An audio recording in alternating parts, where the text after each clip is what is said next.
They find out she's Jeffrey's wife, but Jeffrey himself is nowhere to be found, although some witnesses saw him run out of the house after the gun was shot. Later that night, Arthur gives Norma the prosthesis he's made, which fits her perfectly and allows her to walk without pain or limping. Afterward, they go to the rehearsal dinner of Norma's sister's wedding, where Charles is working as a waiter.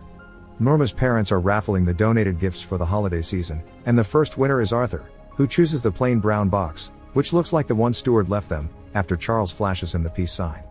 He takes it with him to the table and opens it with Norma, finding inside a picture of Stuart from when he still had his whole face.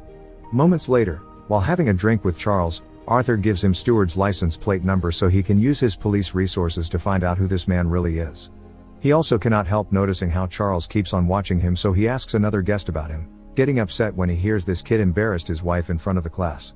Meanwhile, a waiter with a bleeding nose tells Norma she has a phone call. It's Stuart, who tells her there will be consequences for having asked the police about his car. After hanging up, Norma rushes out of the room when she hears some noises outside. It's Arthur, who is aggressively confronting Charles for what he said to his wife. Not wanting to make a scene, she pulls him away and asks him to go home, but when they get in the car, they find the words "no exit" written on their window and Charles flashing the peace sign at them again. Back in the house, Dana is doing her best to entertain Walter while ignoring the shadows outside the window, and they both fall asleep by the time his parents come back.